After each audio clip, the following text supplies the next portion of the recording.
Cast is now starting. All attendees are in listen-only mode. Okay, I'm sorry. I just had an automated message. I hope everybody can hear me. So I just wanted to say hi and welcome everyone. First order of business is I need to let everyone know that both the audio and visual of this meeting are being recorded for note-taking and record-keeping purposes. So thanks for gathering virtually this morning. I'm Daniel Alsenser with the Division of Recreation and Parks, Office of Park Planning, located in the central office for the Florida Park Service in Tallahassee. Holding public meetings in a virtual format is still a relatively new method for the division. We generally prefer to meet the members of the communities surrounding Florida State Parks in person within the local jurisdictions where the parks are situated. Given the current public health situation, however, we are grateful to have this alternative technological forum available to us. And we certainly hope that you've found it easy and convenient to use. So we're really glad to see such strong turnout and attendance online. You taking the time to log in and listen and maybe also speak if you choose to is much appreciated. So we have an important topic on the table involving some good news about submerged aquatic vegetation in the Ichetucknee River and opportunities for further ecological recovery over time. Before we dive fully into the session, I need to also just take a moment to thank a few people for sharing the photographs that I've used throughout this presentation, including Rick Owen, Dan Pearson, and Margaret Tolbert. So regarding the meeting agenda, momentarily, I will take us through a brief overview presentation to provide context for the natural resource protection topic at hand, broadly describe trends observed in the health of the Ichetucknee River ecosystem, and explain the new management strategies for public access to and visitor use of the water at Ichetucknee Springs State Park that we propose to take effect this upcoming May 2021. As soon as I've covered these main points, we'll open the floor to public comments, questions, and a cordial, constructive discussion. And we look forward to hearing from our interested parties and the stakeholders in our audience. We've allotted 2 hours for this forum, which may be longer than needed, but should be long enough to hear from everyone if many people choose to speak. As a courtesy to others and to maximize the number of comments that can be heard this morning, we kindly request that comments and questions from audience members be limited to 3 minutes. We've got numerous members of the Division of Recreation and Parks from the Park, District 2, and Office of Park Planning with us in this virtual forum, and they may be able to offer clarity on any points made during the presentation. We will be listening attentively, and we will certainly acknowledge all comments received, and we'll be taking, again, comments orally and in writing. And as questions arise, we will be happy to respond offline in the interest of time and to ensure that we can give you the best answers possible, given the technical nature of some of what we're preparing to present. So please feel free to submit comments in writing by email or even by conventional mail, if that's your preference, in addition to any oral comments you may give today. And so those who are unable to participate virtually may also send written comments. Just by not being present in the virtual meeting does not exclude you from commenting in writing outside of this forum this morning. So there's much that could be said in great detail about the coverages of various submerged aquatic vegetation species, water quality and quantity in the river, and the complex effects of changing water clarity and chemistry on the river's flora and fauna. But today's presentation is not intended for that exact purpose. The purpose, again, being to offer an update on the state of the river and introduce a plan to sustain the aquatic ecosystem of the Ichetucknee River in perpetuity while continuing to provide high-quality recreational, interpretive, and educational experiences. Please note that this is not a meeting specifically about the unit management plan for the park.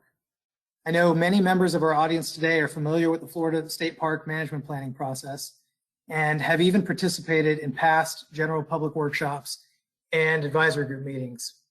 Those types of broad management planning meetings took place for this park on March 29th and 30th, 2017, to convey our general resource management and land use planning objectives for the next 10-year period per 253 of the Florida statutes.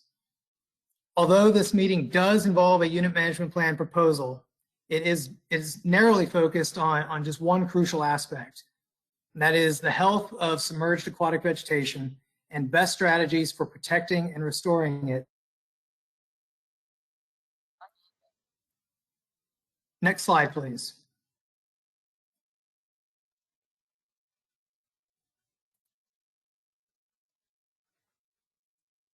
Ichetucknee Springs State Park, a flagship unit of the Florida Park Service, encompasses 3.5 miles of the Ichetucknee River, an iconic spring run stream supplied by 8 major springs, as well as numerous karst seeps from the Floridan aquifer. At the headwaters of the river, the park provides recreational and interpretive access to 2 picturesque first and second magnitude springs, Ichetucknee Head Spring and Blue Hole. The Ichetucknee River has been designated as a national natural landmark and also as an outstanding Florida water, and even more just recently as an outstanding Florida spring. The Ichetucknee River is defined by 2 distinct sections. The upper Ichetucknee, extending from the North Launch just outside of the main head spring downriver to Midpoint, and the lower Ichetuckney, extending from Midpoint to South Takeout, which is located in one of the southernmost portions of the park, just north of US Highway 27. Next slide, please. The Florida Park Service, or the Division of Recreation and Parks, recognizes the geographic context of Ichetucknee Springs State Park, located in both Columbia and Suwannee counties, with a regional watershed and tourism significance for the entire greater Suwannee River Basin of north central or northeastern Florida, also including Gilchrist, Alachua, Lafayette, and Union counties.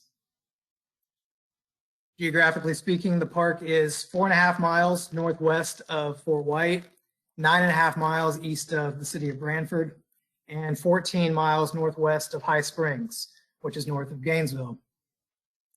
Within the park's vicinity are several state parks, including Olino and River Rise Preserve, and the newly acquired Gilchrist Blue Springs State Park. And nearby, the Florida Fish and Wildlife Conservation Commission also manages numerous conservation and wildlife areas. But even with a large number of public conservation lands throughout the vicinity, the only unit to protect and boast a springs and spring run stream complex of such remarkable character and expansive scale is Ichetucknee Springs State Park. The Ichetucknee Springs and outflowing spring run stream, or river as we identify it, function together as a major artery of the Santa Fe Suwannee River Basin. Acquired and opened to the public in 1970, this park has more than 50 years of outdoor recreation and public gathering traditions. Its 2,531 acres offer a wide array of opportunities to explore a special mosaic landscape of dry upland, marshy wetland, forested floodplain and swamps, and fully submerged natural features and habitat types of what I would say are truly statewide and even national, of truly statewide and even national or global significance, as evidenced in part by its large volume of both local and non-local visitors coming from every part of the state, country, and world. Next slide, please. During most fiscal years, the park typically receives between 200,000 and 400,000 visitors annually, generating substantial direct and indirect economic impacts for the local and regional communities, serving as one of the many ecotourism anchors of this multi-county inland area where freshwater springs and rivers and lakes are so vital and popular. Since 2014, the park has generally seen an increase in visitation, markedly exceeding the annual totals reached during previous decades toward the left end of the chart.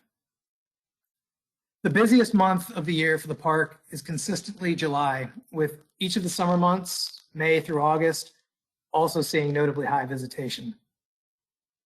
Since 1982, Ishotucknee Springs State Park has recorded over 8.08 million visitors.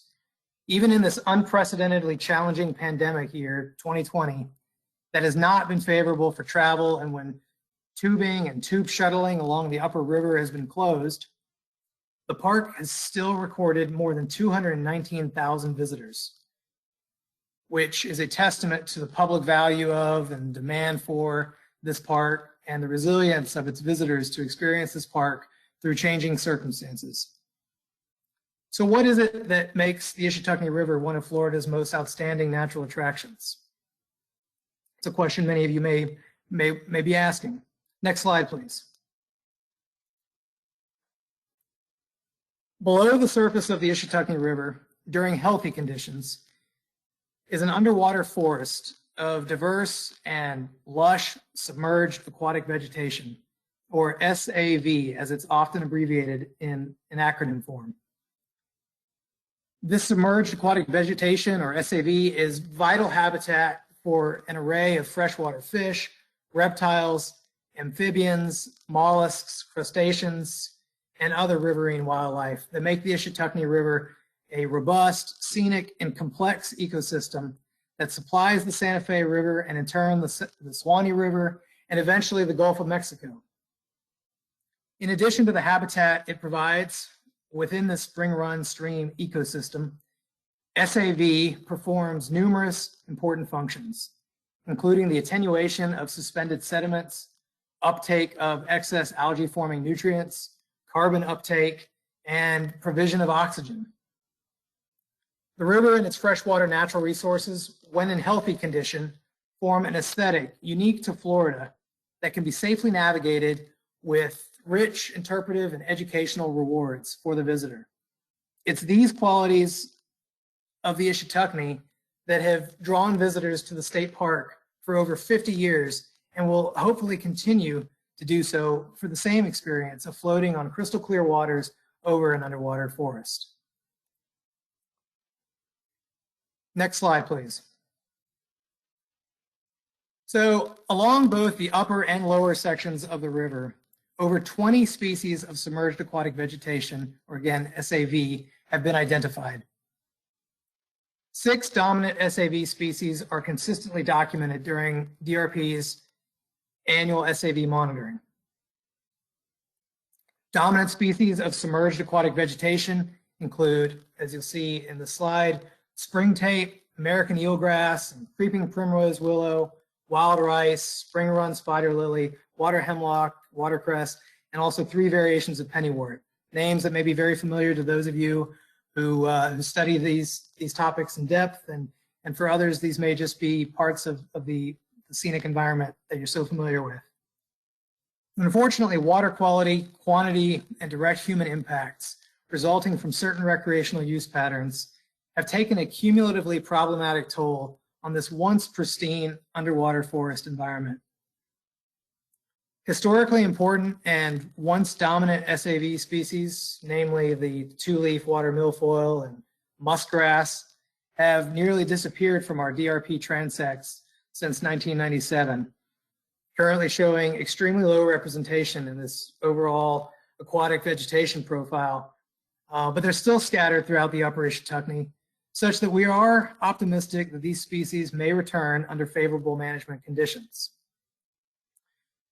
Also, by contrast, SAV species growing disproportionately under the existing high nutrient conditions are southern water nymph, coontail, and water spangles.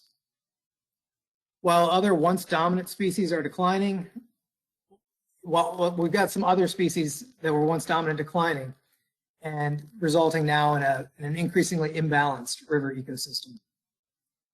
Next slide, please.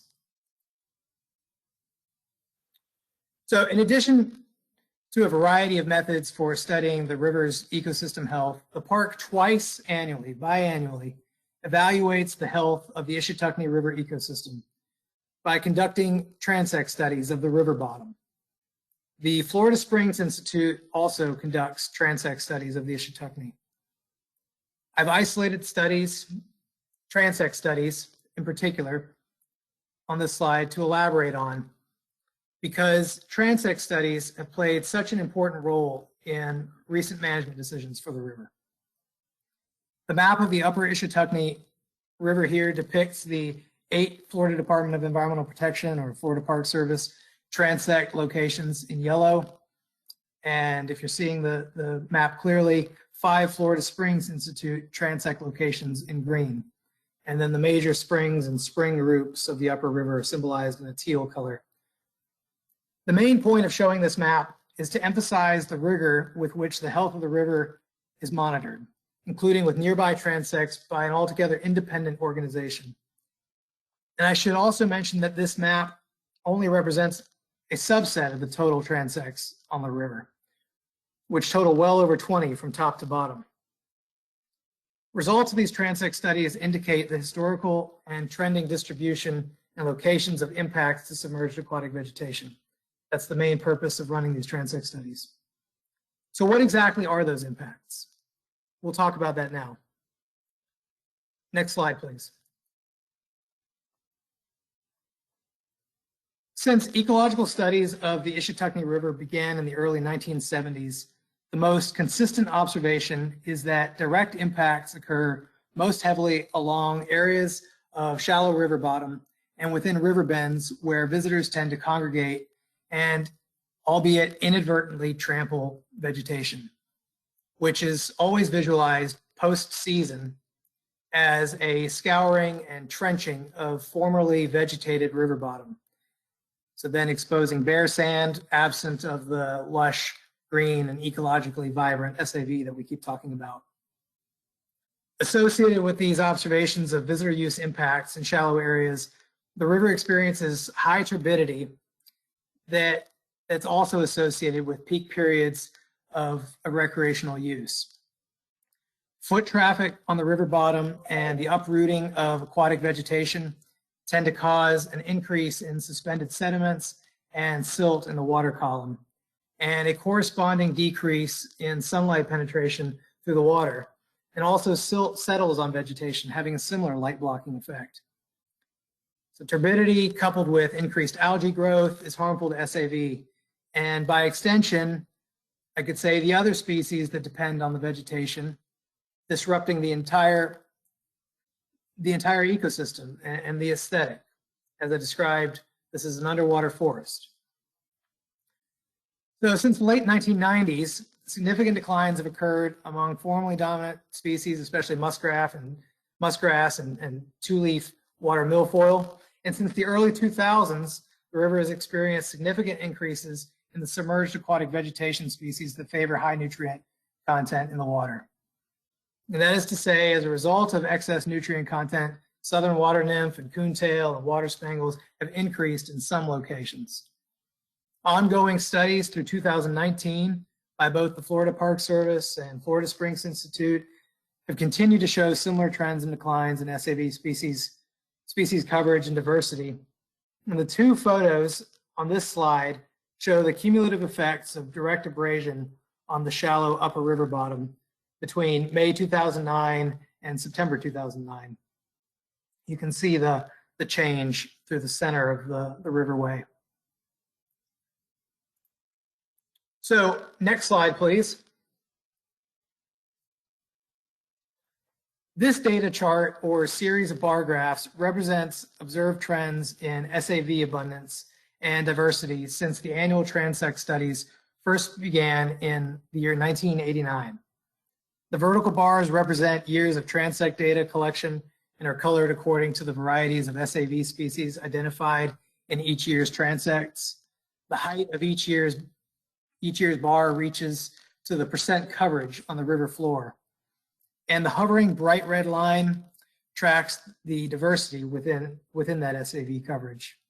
So the main takeaway from this technical data collected over a 31-year period is again that overall SAV diversity in certain species, namely two-leaf water milfoil and muskgrass, have been in a steady state of decline within the Ichetucknee especially since the year 2000. For the past 5 years, we hadn't seen an increase in SAV species diversity until this 2020. Next slide, please. So let's talk briefly about the types of improvements we've documented on the Ichetucknee since the end of the busy summer season of 2019. Absence of tubing during the 2019-2020 fall and winter season and access closures for public health reasons during the COVID-19 pandemic have resulted in a remarkable recovery of submerged aquatic vegetation on the upper Ichetucknee. For the first time since 1989, SAV transect monitoring during the spring and fall of 2020 displayed an overall improvement directly attributed to a year-long, that's September 2019 through September 2020, reduction of recreational activities, particularly tubing, on the upper river. Recently compiled data sets, including results from 2020 river transect studies, have demonstrated the positive ecological effects of reduced recreation on the spring and river system, giving the Florida Park Service a new opportunity to restore a major aspect of the ecology and natural beauty of the Ichetucknee River. Next slide, please. Something many of us in this meeting know well is that regional factors, in addition to direct visitor impacts, are also known to adversely affect the Ichetucknee River ecosystem. Long-term basin management planning efforts, BMAPPing, beyond the park boundary, can help improve the health of the river ecosystem by addressing the following two issues. One, increased nitrates and phosphates in the Ichetucknee watershed, originating mostly from malfunctioning septic tanks and regional agricultural fertilizers, which reduce water clarity, alter water quality for the healthy growth of submerged aquatic vegetation, and proliferate nuisance aquatic algae. And two, decreased water flow in the Ichetucknee River as a result of regional groundwater consumption. Basin management planning efforts can help with both of those items.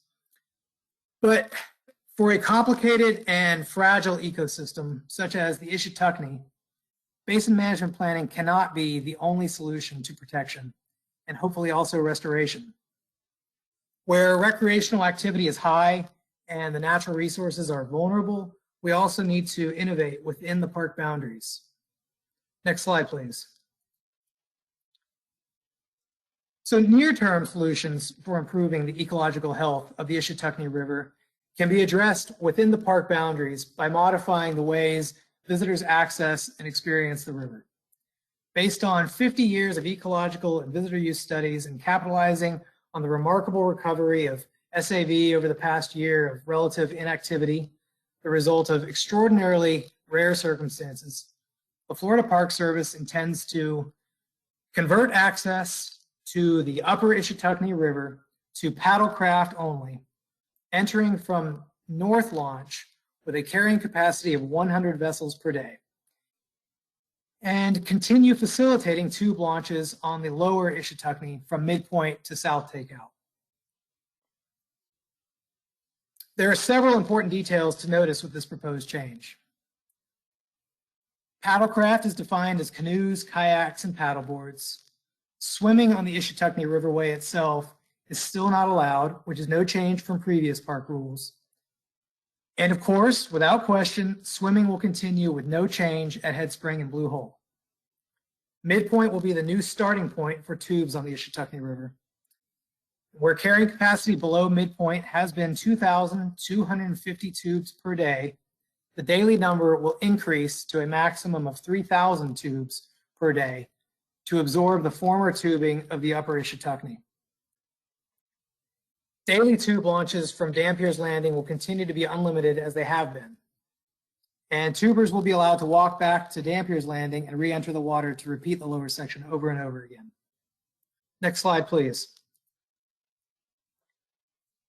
So in the days leading up to this meeting, the Park Service has heard many questions about other ways to reduce impacts in the shallow portions of the river.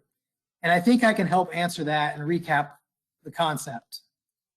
Interpretive and educational efforts to encourage visitors to refrain from touching the river bottom or inadvertently damage aquatic plants have been long-standing practice. It's a staple of the Park Service, interpretation and education among visitors.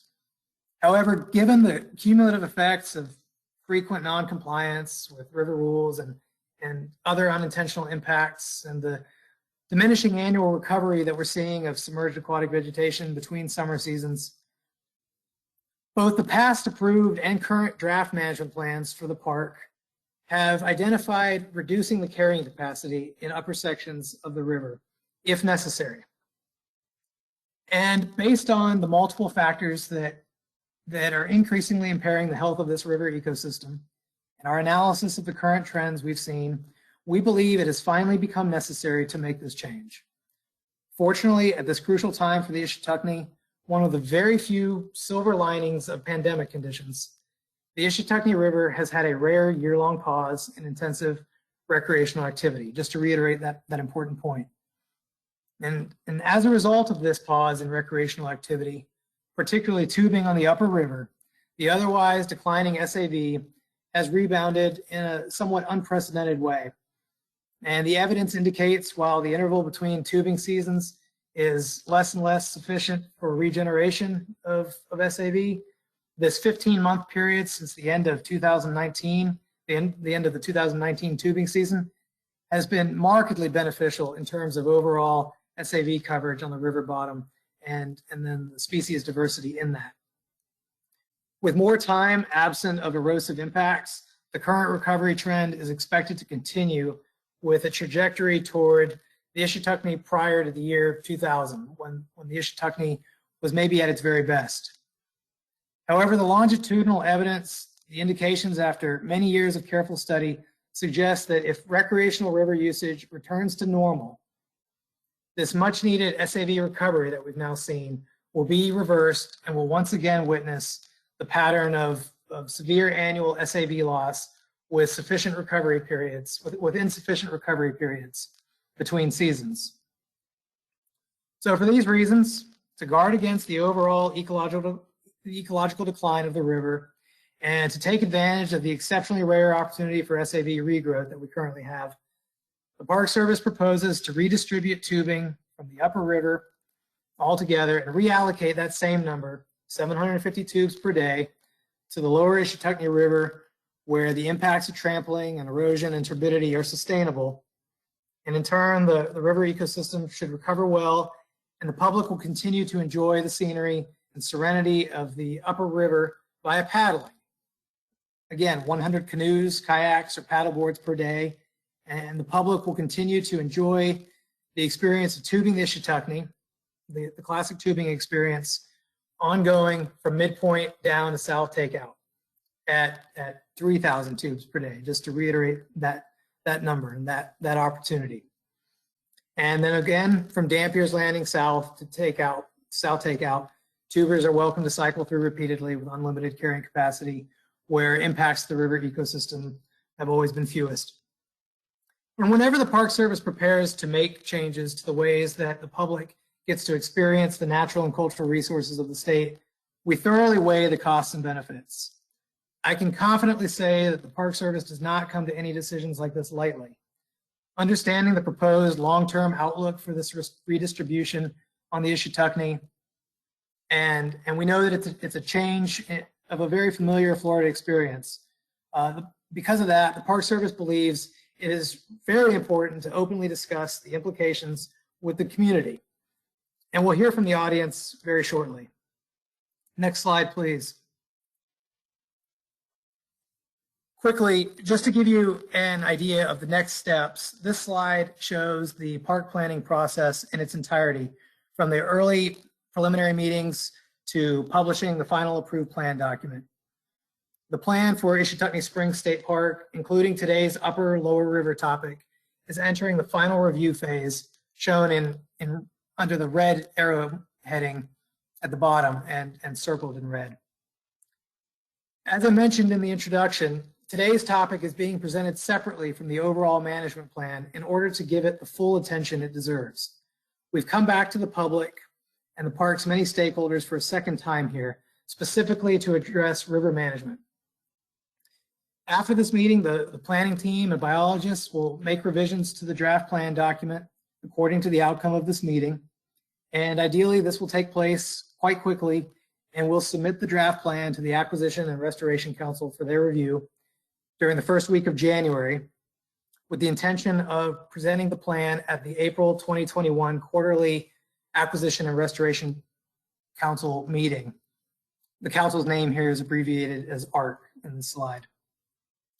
So pending approval of the draft unit management plan by ARC, these recreational access changes are planned to become effective for the 2021 summer season and then continue for the perpetual protection of the Ichetucknee River ecosystem.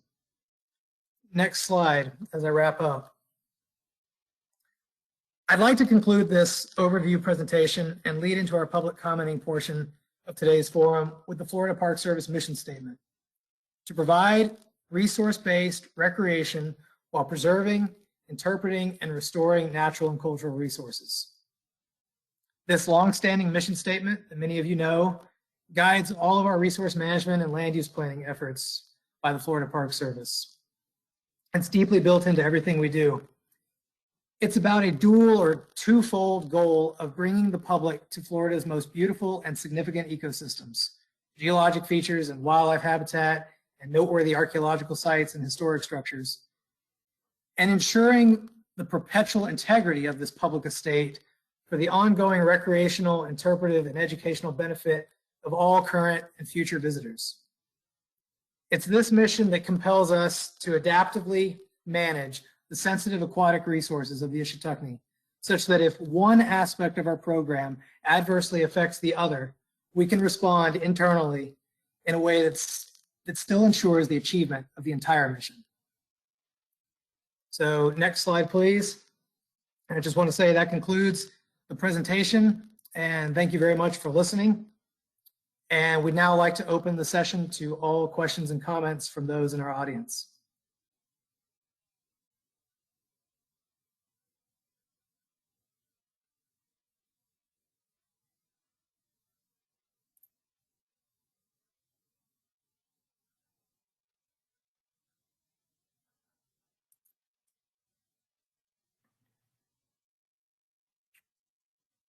Okay, so we will be able to take comments on a first come, first served basis by raising your hand virtually through your tools console or submitting questions or comments in the text box. It's also part of your tools console.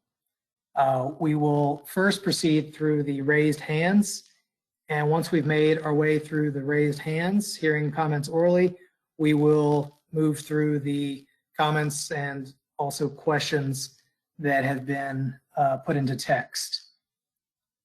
So I've got staff with the Office of Park Planning and again with the park and district who are here to help me navigate some of these virtual functions.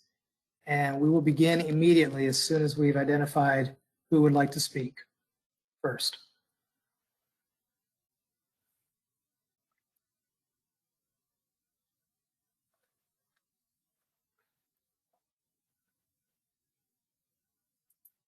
We have Cindy Preston has her hand raised. I'm going to unmute you, and then you may have to unmute yourself.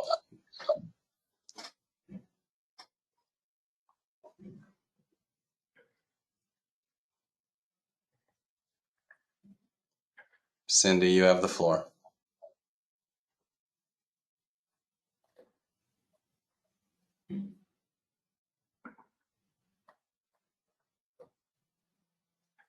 Cindy, we cannot hear you yet.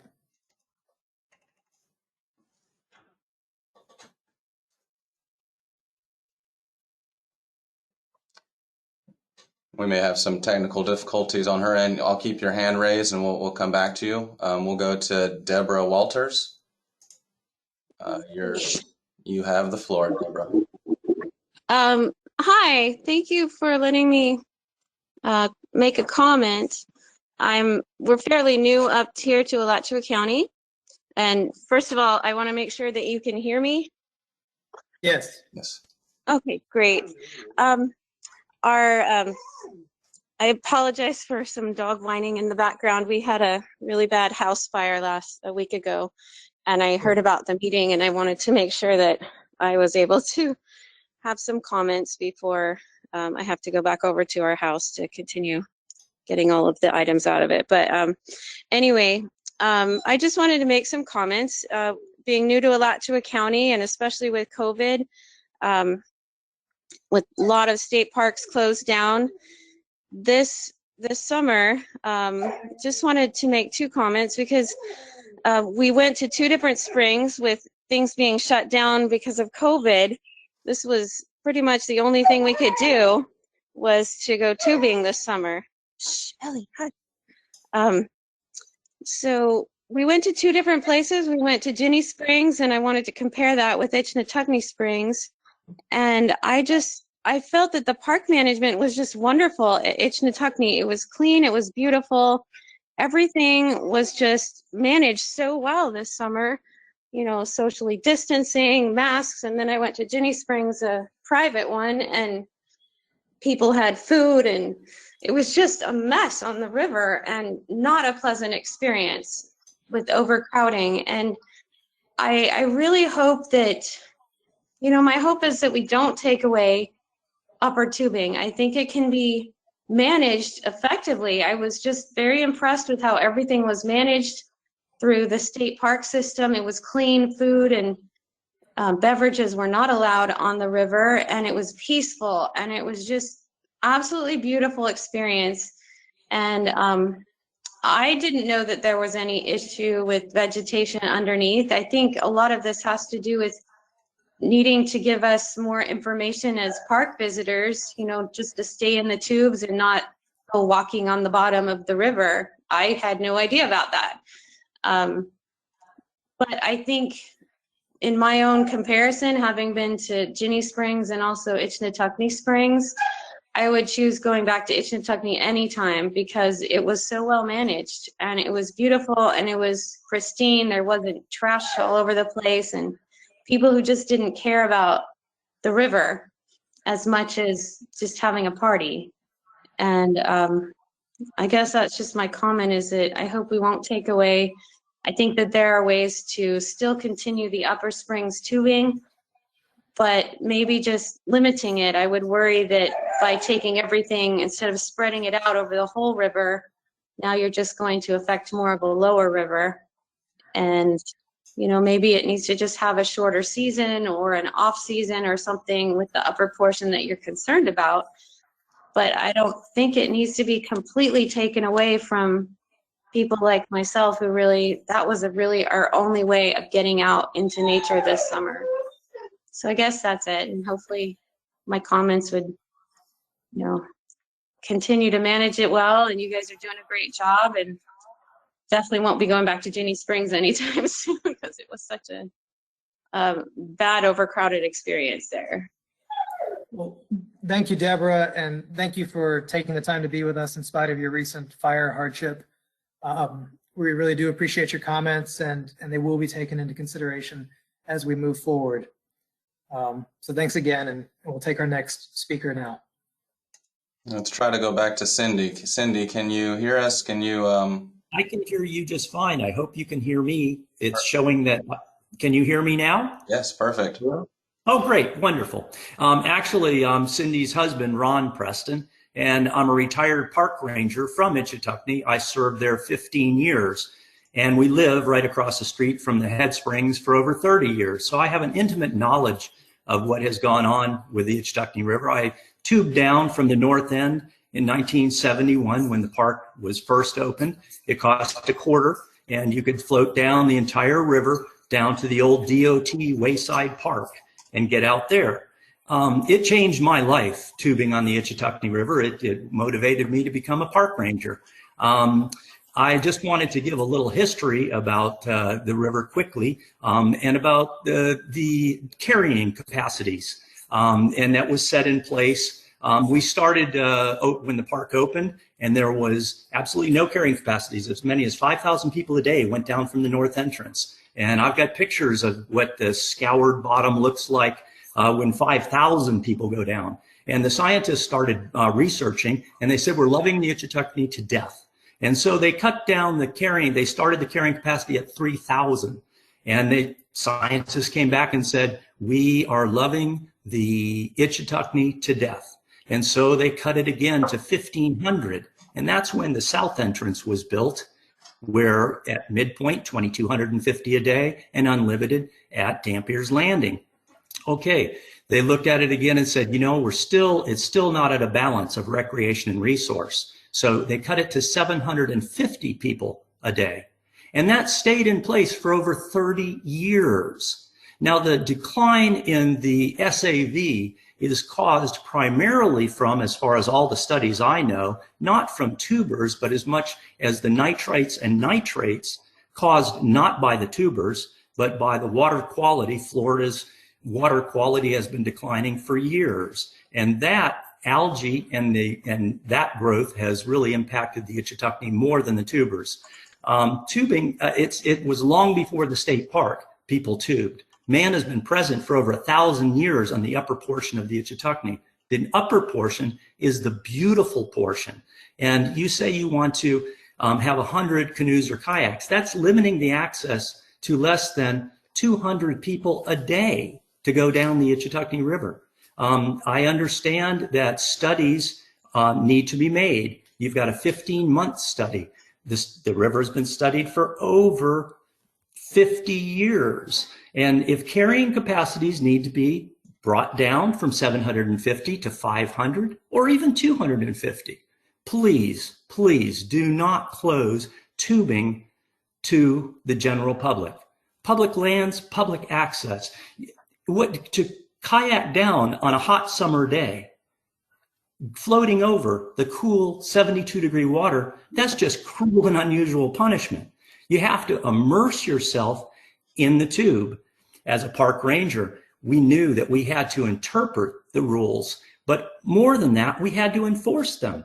On a busy day when we know that people are going to be getting out of the tubes, we sent rangers down to interpret on the river. Please get back in your tube. That is no longer done. So a lot of this problem is done with a lack of interpretation because the Park Service has basically turned over their running of the park to a single park vendor that is a multi-state corporation. Ichetucknee supported the town of Fort White for years. It was a quirky old Florida town. You went in there on a busy summer day, it looked like a carnival. The tubes were all rented and then tied on the tops of their cars and brought down to the park. It was a festive experience. The park system, the DEP, has turned Fort White into a virtual economic desert by what they said they wouldn't do, rent tubes inside the park. Now they do. And so they have put most of the vendors out of business. The vendors that are still in business are at the north entrance. Now they want to entirely cut out tubing to the north entrance. I maintain public lands, public access. If you need to cut down the carrying capacities, that's fine. But more studies need to be done. This 15-month study is overturning 40 years of best management practices on the Ichetucknee. I thank you for your time, and I hope that, first of all, how many people have actually tubed the Ichetucknee River from the north entrance? I'll ask everybody that question, because you don't know what it's like until you've done it. Thank you so much. Thanks, Ron.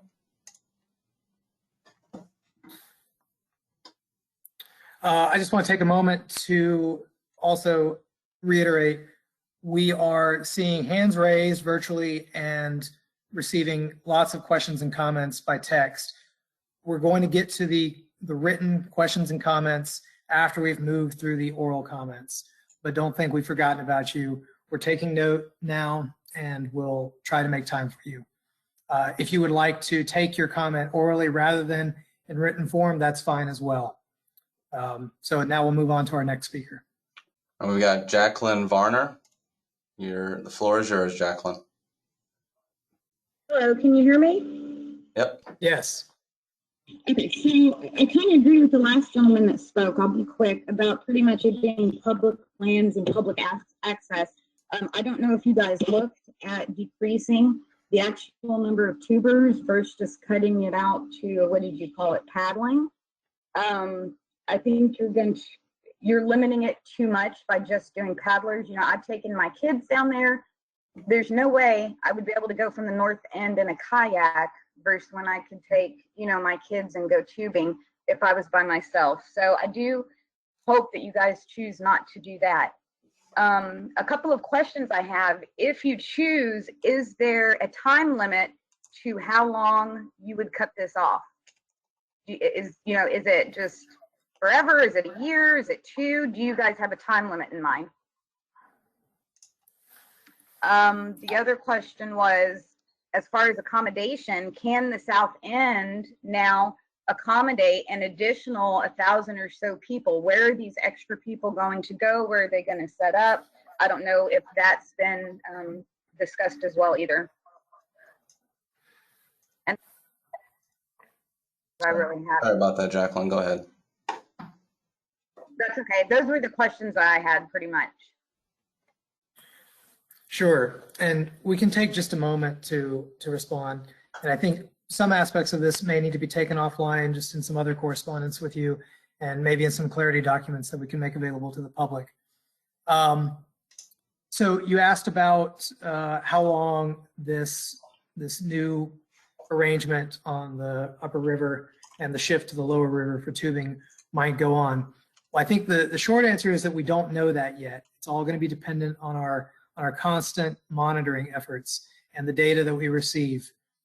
But for some of these technical questions, I might also want to refer to other panelists that we have with us. Dan Pearson, are you available, or Kim Tennille, to respond in your own words?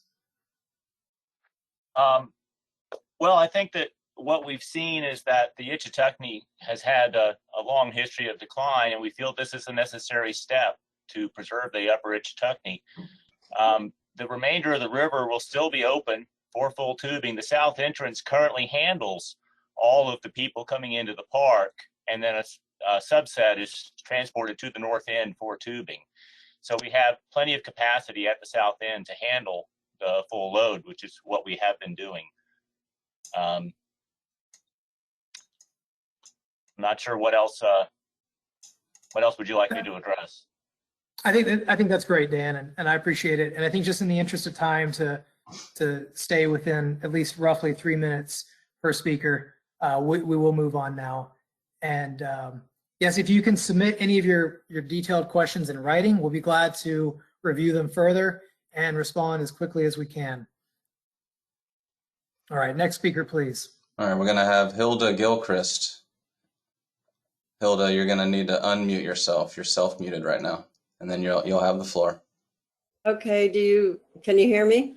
Yes, ma'am. Okay, great. Well, first of all, I want to thank the Florida Department of Environmental Protection and the Division of Parks and Recreation for all this wonderful information and for bringing clarity to an issue that I have personally observed as a frequent visitor since 1974, when I was a college student and fell in love with it, to 2013, when I was able to become a resident of Fort White. I have been appalled at my experiences of tubing during the summer when you get such huge crowds. I've seen I've been sickened to the point of having to get out at midpoint because of the clusters of eelgrass that are being dislodged by people trampling and falling off of their tubes and not being able to get back on.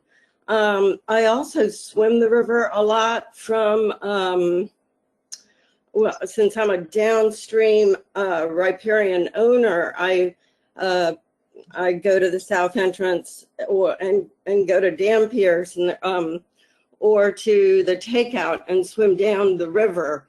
And actually, I would love for it to be continued to be called a spring run, which is what it is. It is not a river like the many rivers that we have in Florida. It is a spring run, and it's extremely delicate in reactions to the overuse. My main concerns will be in your increasing from 750 to 3,000 tubers. Oh my gosh, that's that's pretty intense. I totally understand how some people will object to restriction to boats from the north, but at least the boats allow people to stay off of that very sensitive ecosystem. So many people I have spoken to also support your proposed action. Thank you again. Thank you, Hilda. The next speaker we have is John Jopling. And you're self-muted. You'll unmute yourself and you'll have the floor. Can you hear me? Yes, sir. Thank y'all, first of all, for the opportunity and for this presentation to the public of your plans. I want to thank the Park Service, too, for its in-depth study of this, which has confirmed what a lot of us old-time lovers of the Ichetuckney have recognized over many years. I've been interested in the comments and have appreciated all the comments so far. I was particularly struck by those of Ron Preston, who I appreciate, and the notion of public lands, public access, which I fully concur. First of all, let me say that on behalf of the Ichetuckney Alliance, which I'm the president, we offer our unqualified support for this move by the Park Service. We have submitted written comments to that effect, and we strongly support this. Like the Park Service, we don't come to this, our support of this lightly. Like the Park Service, I know has not come to this restriction lightly. Like many members of the Ichetuckney Alliance, I have been immersing myself in the Ichetuckney since actually before it was a public park, back in as far back as probably the early 1960s. I have certainly had the opportunity to observe the decline in the quality, and it's certainly, as has been pointed out, it's not chiefly the fault of feet on the bottom. We know we have much more serious, broader problems that need to be dealt with, and hopefully, respectfully, I hope the Department of Environmental Protection of the state of Florida will take the issues of rising nitrate levels and declining water quantity more seriously and more aggressively. But we need to do what we can. And moving to Ron's comment about public access, public lands, I agree with that concept. I know what it's like to appreciate the Ichetuckney because of that immersive experience. I remember when I could put a tube in at the head springs and tube down the whole way. And I know how meaningful that is. I know that many of the strongest advocates for the Ichetuckney now, that advocacy was born out of that kind of experience. And I want the public to be able to enjoy it. But I take a broad view of public access. To me, public access doesn't just mean the folks that want to use the river today. It means my 6-year-old grandson and maybe his grandchildren.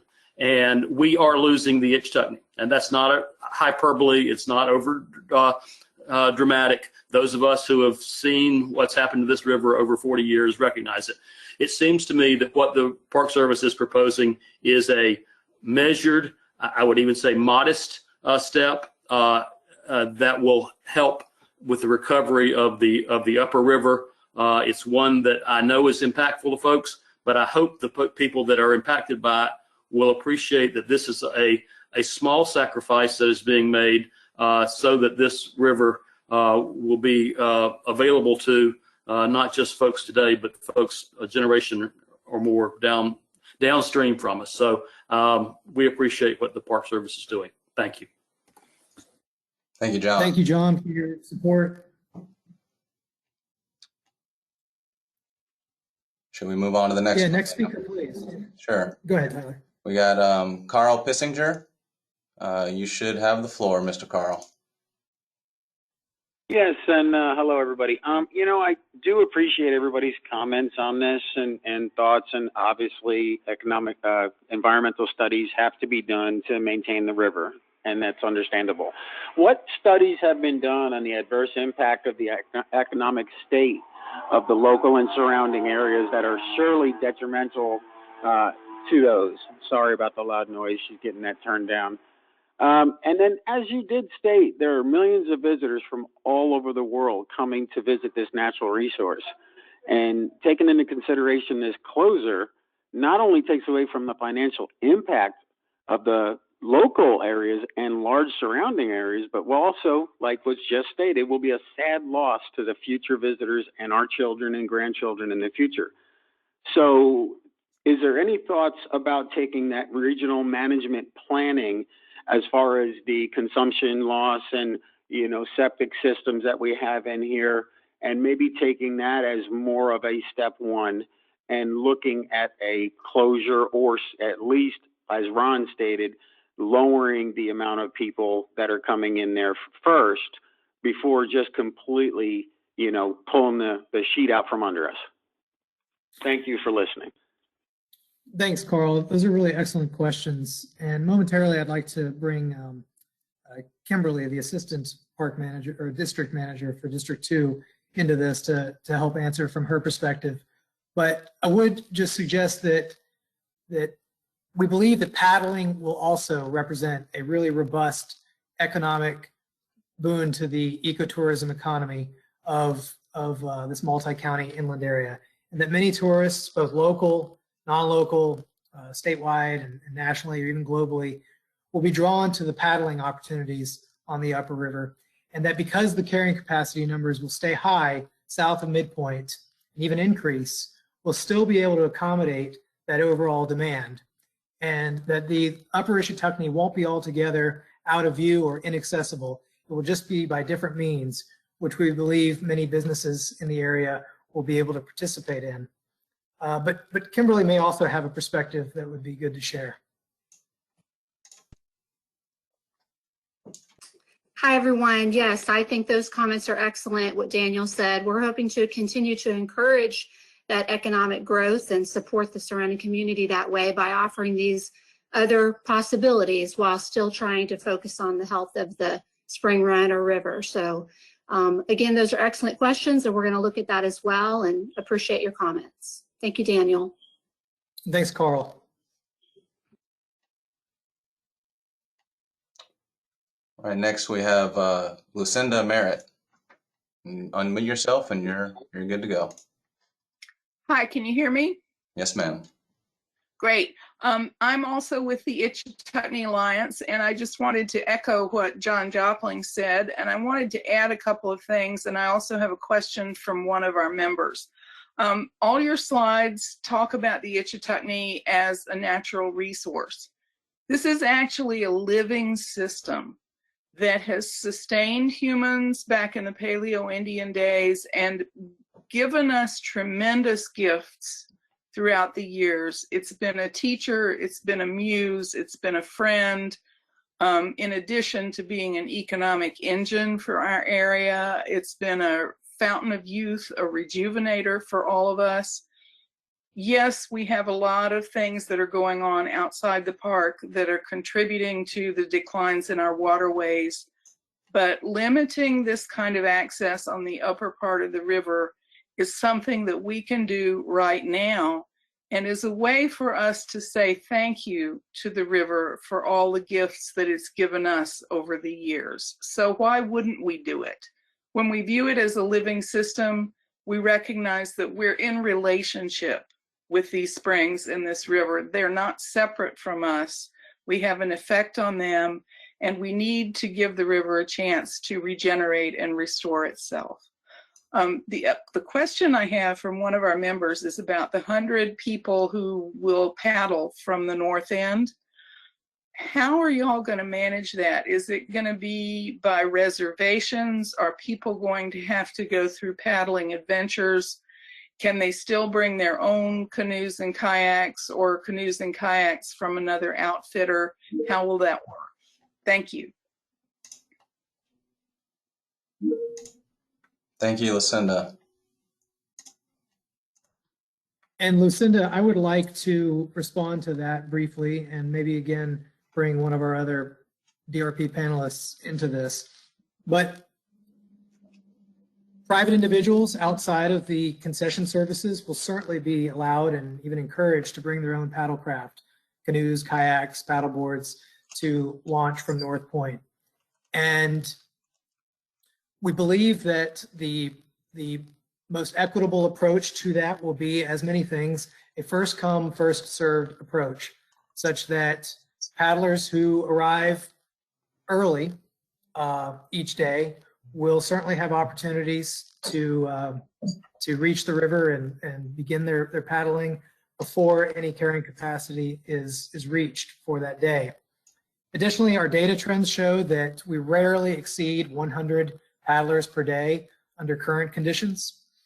And we're accordingly not concerned that the carrying capacity will be met in a way that excludes either those who bring their own personal watercraft or those who choose to rent with the concessionaire or some other vendor.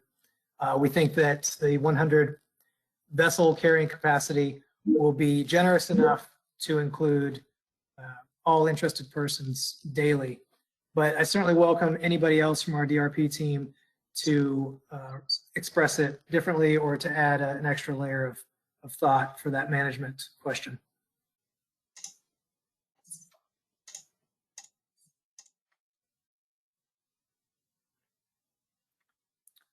But if hearing none, we can move on.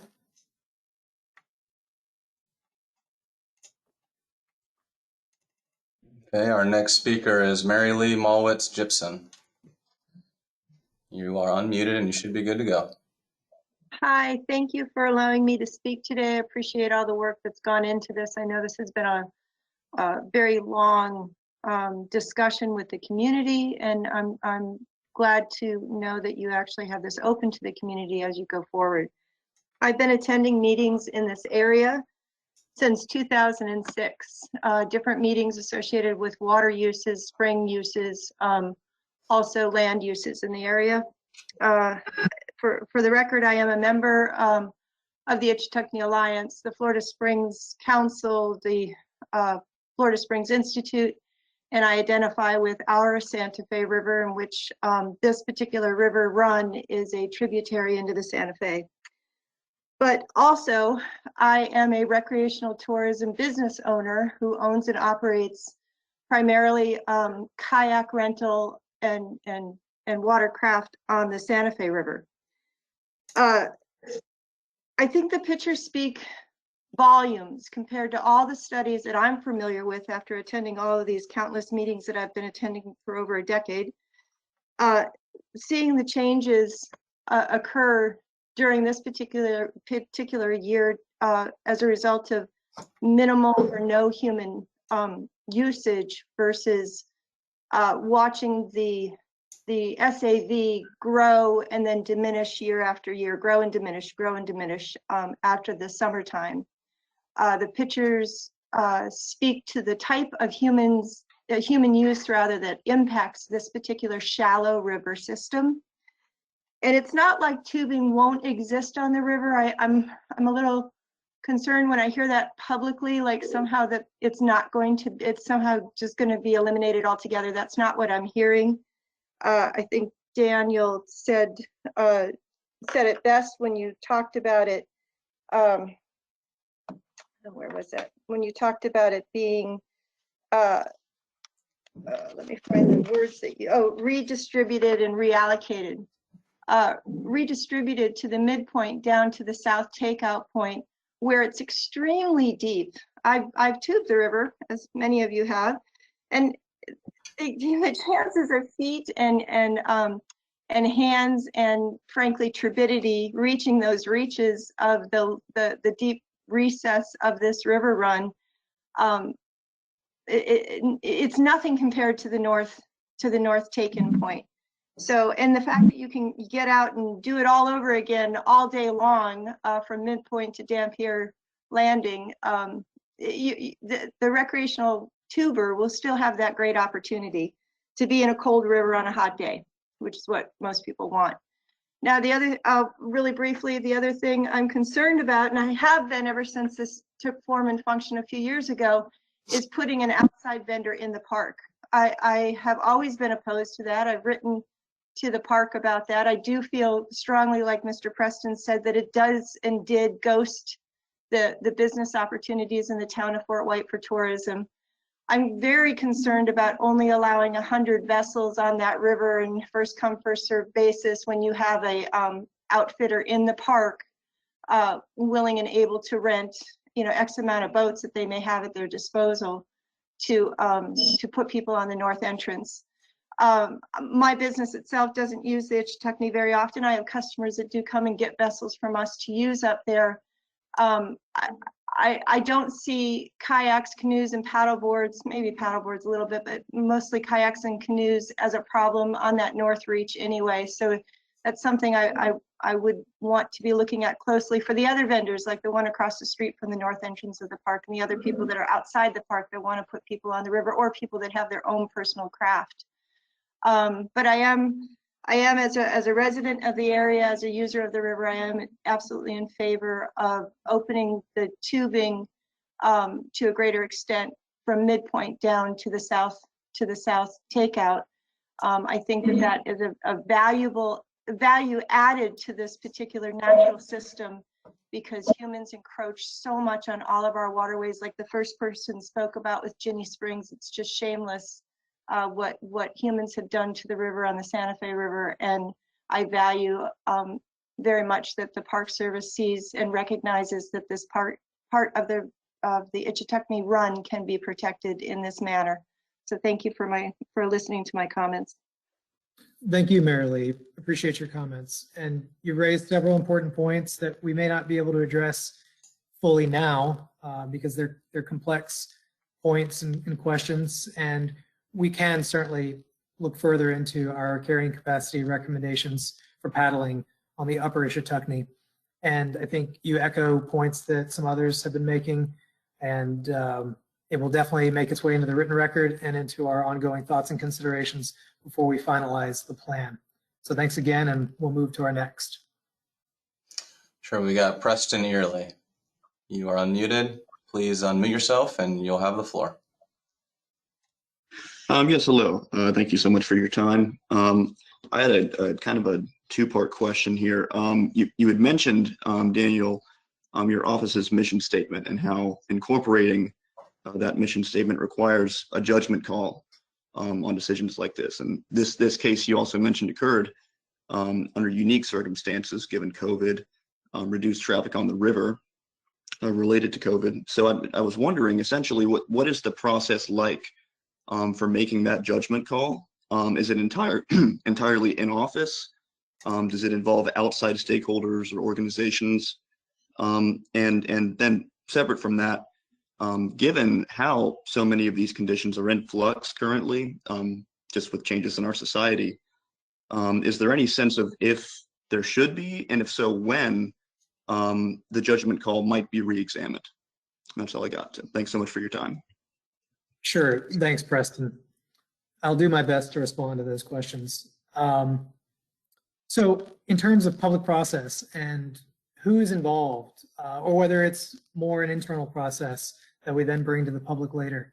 Well, the park planning process does often involve preliminary public meetings, workshops, and stakeholder groups when we can discuss topics such as this. And after an extensive internal planning process, at a late stage in the planning process, we bring our fairly well-refined draft plan back to the public and to our advisory group members to discuss the plans at hand and to take further comment. And we usually do make revisions to our plans based on the comments received then. Many of the comments received from the general public and from our stakeholders are very well informed and bring the same level of knowledge that many of us have working in the field or working in the central office. And that is a considerable contribution. Likewise, we partner with a lot of nonprofit organizations and other agencies that help us examine these issues. And yes, much of it also occurs internally. As I was trying to describe in the presentation, We have a constant biannual transect monitoring program in place, in addition to water quality monitoring, water level monitoring, and photo point surveys. And that data is assessed by our teams of biologists at the park and district and central office levels. And we try to make the most informed decisions possible based on that data. And it's always longitudinal data. So we're looking at a cumulative record. This meeting itself is an example of our outreach to the public in order to take public opinion and incorporate it in that final decision. So I hope that we are doing right by the public in our outreach, and we affirm that it is a long and slow process of iteratively reviewing the data and considering the implications. And we do look at a lot of external data about the economy of the region. And with all those elements factored together, we reach these conclusions that we bring to the public. And there will even be another opportunity for public comment at the ARC meeting that I mentioned, which we're hoping will be April of 2021. Again, anybody else from our panel is welcome to respond regarding our internal processes or even our public processes.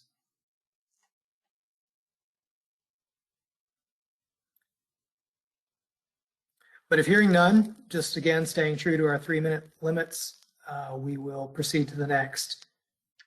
All right, looks like we have one last speaker, Ryan Smart. You can unmute yourself and you have the floor. Thank you. Good morning. I'm the Executive Director of the Florida Springs Council. First, I want to thank DEP and the Florida Springs Institute for doing the research and monitoring necessary to track the health of the river and justify these proposed changes. We always hear that the policy should follow the science, and I commend the Park Service for following the science and making this recommendation. I first fell in love with Florida Springs on the Ichetucknee River, and I want to make sure future generations can have that same experience. But if we don't protect the spring run, that experience will be lost to everyone. The Florida Springs Council strongly supports the proposed change to stop tubing on the upper river because of the proven benefits it will have on submerged aquatic vegetation and the overall health of the Ichetucknee. However, we do need to make sure that this change does not disproportionately affect families that don't have easy access to paddlecraft, so that everyone can continue to be inspired by the Ichetucknee and fall in love with Florida Springs the way that I did. And thank you for this presentation today.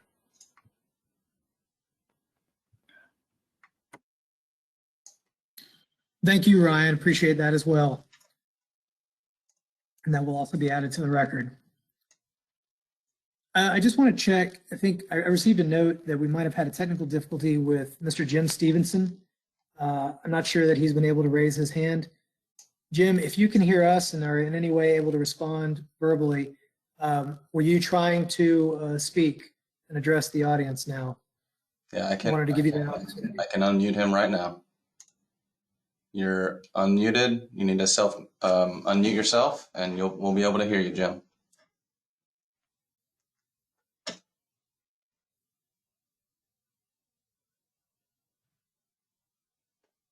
We'll give Jim just another moment as he's patiently tried to reach us to let us know of his technical difficulties.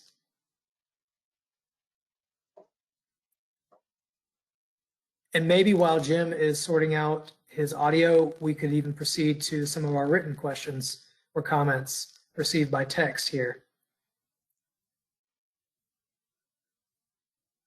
And we can just come back to Jim as soon as he's got audio.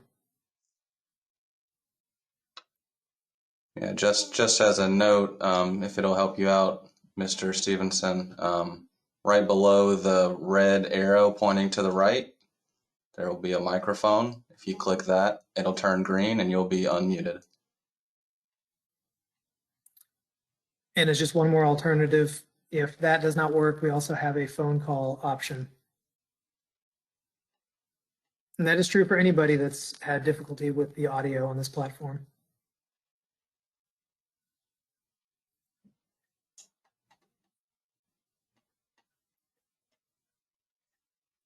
All right, so I want to give Jim and any others who are maybe trying the same an opportunity to work that out. But in the meantime, in the interest of time, let's proceed to our written questions, which Tyler or Joel will be. It looks like, Jim, you're good. if you can speak. Go ahead. Daniel, can you hear me now? Yes, sir. Well, I tuned in an hour late, so probably everything I'm about to say has already been said. Jim, take your little phone off the table. So can you hear me now? Yes, sir, Jim. We can hear you clearly. Okay, I had the good fortune of knowing the Ichetucknee since 1970 when the Park Service acquired it and established the state park. I was the chief naturalist of the state park system at the time, so spring management was new to our entire agency. The only other springs that we had at that time, I believe, was Manatee Spring. But we've been struggling with dealing with carrying capacity for the past 50 years. And I've been very involved in that entire time. My last effort to get this current policy in place was in February of 18, and I thought we had it nailed down then, but it's been a difficult struggle. I think I haven't read your recent proposal, but I think it's much the same as I was promoting 2 years ago. You know, science is outstanding. As I said, I was chief naturalist and also chief biologist for the state park system for quite some time, and handled the science for the, or coordinated the science for the park system. But sometimes we aren't going to get the answers through science, and those two words, common sense, come into play. Sometimes we just have to use common sense to do what's needed. An earlier speaker I did hear talked about it being closed. Well, that in my mind is not correct. It's to shift the tubing to midpoint and permit the upper river to be enjoyed as always by canoe, paddleboard, or kayak. So nobody is omitted from this process. And if anybody wants to see the upper river, just get one of those craft and float it to your heart's content. So I think it's a good, from what I've seen, it's a good policy. One has to have patience and persistence in dealing with some of these, and I'm glad to see that you're nearing the proper conclusion. Thank you, Jim. Appreciate your support and added clarity to the proposal at hand. Okay, not seeing any additional hands raised or oral commenters, we are now going to move into reviewing the comments and questions received in the text on this platform. And one of our staff with the Office of Park Planning will read those aloud, and we will address those as best we can. And again, for some, especially with more complexity, we may need to come back to you afterwards, either by phone call or some email correspondence, and we'd be happy to discuss. All right, our first question is from Hillary Skolronsky. What was the previous carrying capacity of paddle crafts?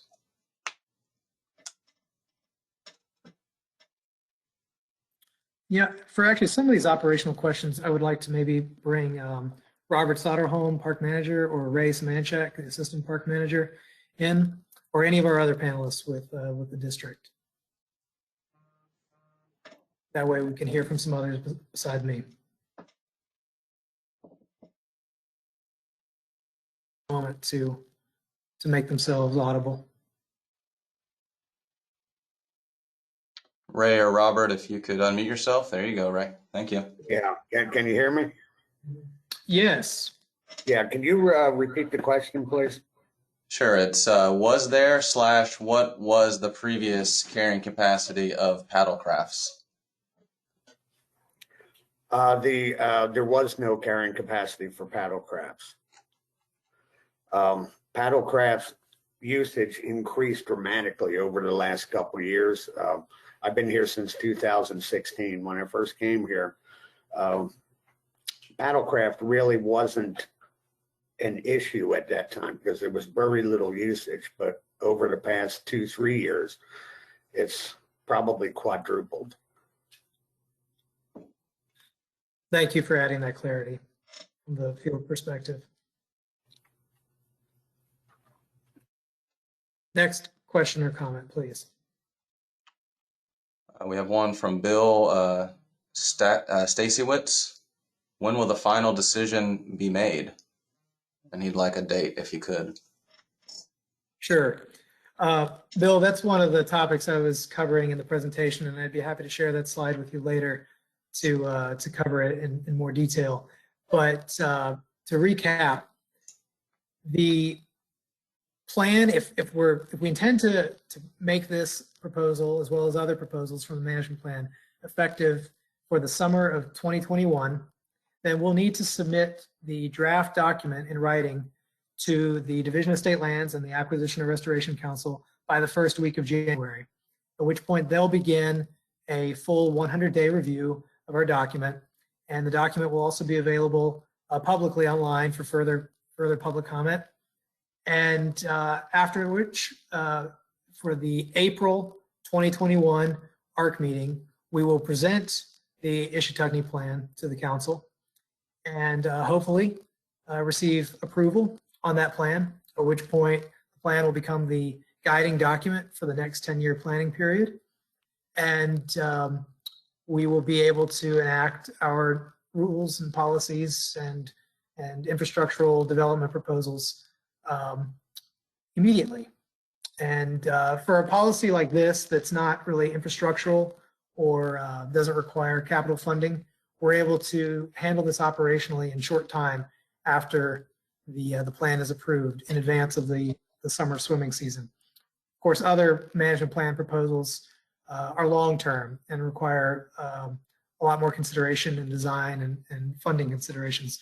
But for this, we do hope to have it effective by May 2021, depending the remainder of this meeting and some of our subsequent discussions as we review the comments received. And that's the last question we have. Most others are comments or statements, and those are made by people who have already spoken. So Daniel, if you want to allow any other opportunities, we can do that. Sure.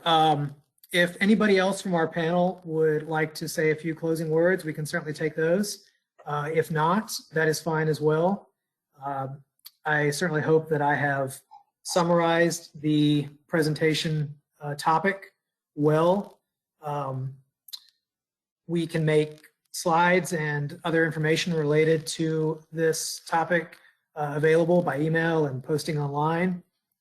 And we'll look forward to some ongoing discussion again internally and some externally, especially for those who were unable to participate this morning. And I'm grateful for everybody taking the time during a workday morning and during the holidays. It's been a benefit to our process, and I hope also informative for you all. I will give just another few seconds for anybody on our panel to say a few closing words if they choose, or anybody else from the public to comment orally before we close. Daniel, can you hear me? Yes, sir. This is Steve Cutshaw, the Chief of the Office of Park Planning for Rec and Parks. And I want to thank Daniel and the staff, everyone involved, and for a great presentation today. And not most importantly, but equally, but if not most importantly, I want to thank everyone attending from the public. This is why we have award-winning state park system. It's processes just like this. We cannot operate and be able to provide the awesome recreational-based activities that we do throughout the state without the communication and the great partnership and teamwork with everyone. So we thank you wholeheartedly. And I personally thank you. And I want to thank the staff for a great presentation today. But thank you very much to the public who attended today. We will make this the best plan possible to protect this awesome resource. So thanks again. Thank you, Steve. I appreciate that. And once again, I'm grateful to all of our audience members and all those who have already and will still comment in writing or give us phone calls. Again, you're helping our process and you're helping the state of Florida protect this precious resource for all and for generations to come. Yeah. So with that, we will adjourn. Thank you. And Daniel, just one last note. Got a question trickling here at the end. For anyone who's interested, we've had 50 people attend this meeting, and we also had 12 to 15 staff members. So this was a well-attended meeting. Thank you all for coming out and sharing your comments. That's good news. Thank you for sharing that. Take care all, and we look forward to next steps and future correspondence.